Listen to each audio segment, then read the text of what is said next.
Chapter 28. The betrothal was taking place in the cornet's hut. Lukushka had returned to the village, but had not been to see Olnin. And Olnin had not gone to see the betrothal, though he had been. He was sad as he had never been since in this Cossack village.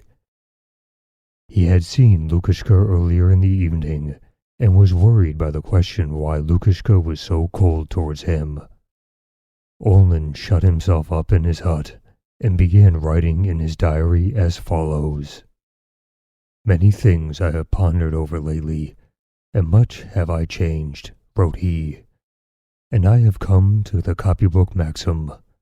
The one way to be happy is to love self-denyingly, to love everybody and everything, to spread a web of love on all sides, and to take all who come into it. In this way, I caught Vanusha, Daddy Eroshka, Lukushka, and Myonka." As Olnin was finishing this sentence, Daddy Eroshka entered the room. Eroshka was in the happiest frame of mind. A few evenings before this, Olnin had gone to see him, and had found him with a proud and happy face, deftly skinning the carcass of a boar with a small knife in the yard. The dogs, Liam, his pet among them, were lying closely by watching what he was doing and gently wagging their tails. The little boys were respectfully looking at him through the fence and not even teasing him as was their wont. His woman neighbors, who were as a rule not too gracious towards him, greeted him and brought him one jug of shakir, another some clotted cream, and a third a little flour.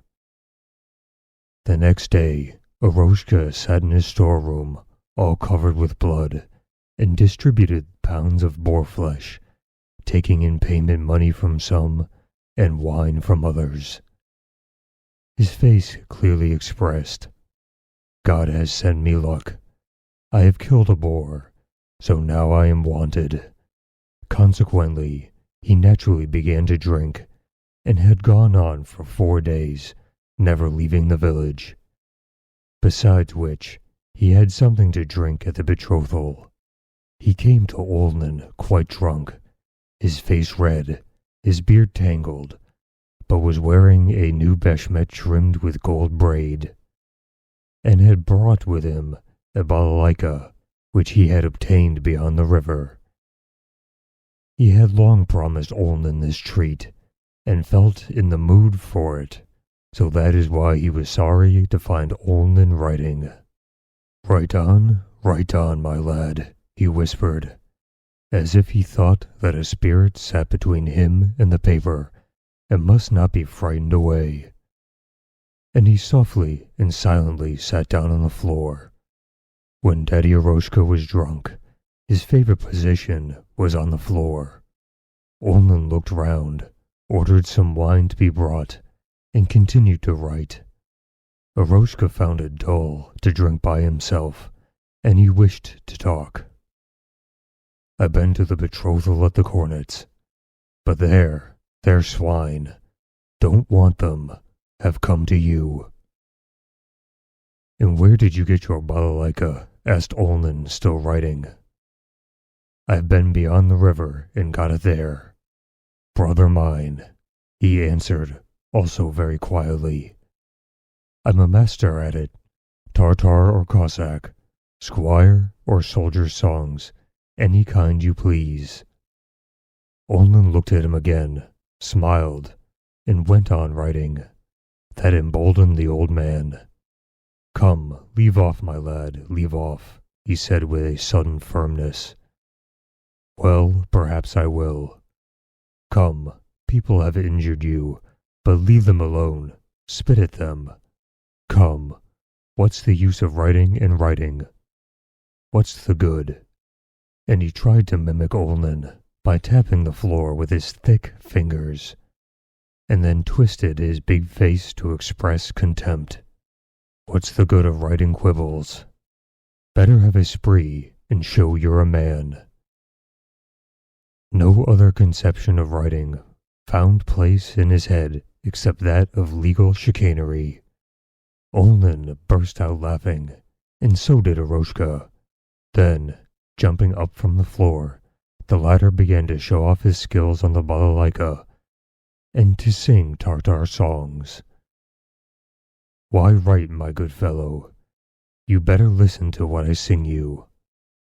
When you're dead, you won't hear any more songs. Make merry now." First, he sang a song of his own composing, accompanied by a dance. "Ah, dee-dee-dee-dee-dee-dee-dim. Say, where did they last see him? In a booth at the fair, he was selling pins there." Then he sang a song he had learned from his former sergeant major.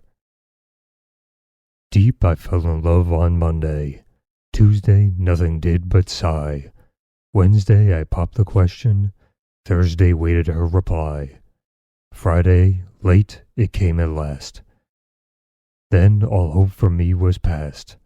Saturday my life to take I determined like a man. But for my salvation's sake, Sunday morning changed my plan." Then he sang again, "Oh, dee-dee-dee-dee-dee-dee-dim. Say, where did they last see him?" And after that, winking, twitching his shoulders, and footing it to the tune, he sang, "I will kiss you and embrace, ribbons, red wine round you, and I'll call you Little Grace. Oh, you Little Grace, now do tell me, do you love me true?" And he became so excited that with a sudden dashing movement, he started dancing around the room, accompanying himself the while. Songs like "Dee Dee Dee," "Gentleman's Song," he sang for Olnen's benefit. But after drinking 3 more tumblers of shagir, he remembered old times and began singing real Cossack and Tartar songs. In the midst of one of his favorite songs, his voice suddenly trembled, and he ceased singing and only continued strumming on the balalaika. "Oh, my dear friend," he said. The peculiar sound of his voice made Olin look round. The old man was weeping. Tears stood in his eyes, and one tear was running down his cheek. "You are gone, my young days, and will never come back," he said, blubbering and halting. "Drink, why don't you drink?" he suddenly shouted with a deafening roar, without wiping away his tears. There was one song that specifically moved him. It had a few words, but its charm lay in the sad refrain, "Ah day delalay." Eroshka translated the words of the song. A youth drove his sheep from the all to the mountains. The Russians came and burnt the all. They killed all the men and took all the women into bondage. The youth returned from the mountains. Where the all had stood was an empty space. His mother not there, nor his brothers, nor his house. One tree alone was left standing. The youth sat beneath the tree and wept. "Alone like thee, alone am I left." And Eroshka began singing, "Ah day delalay." And the old man repeated several times this wailing, heart-rending refrain. When he had finished the refrain, Eroshka suddenly seized a gun that hung on the wall, rushed hurriedly out into the yard, and fired off both barrels into the air, and then again he began, more dolefully, his "Ah day delalay, ah, ah," and ceased. Olin followed him into the porch, and looked up into the starry sky in the direction where the shots had flashed. In the cornet's house, there were lights and the sound of voices.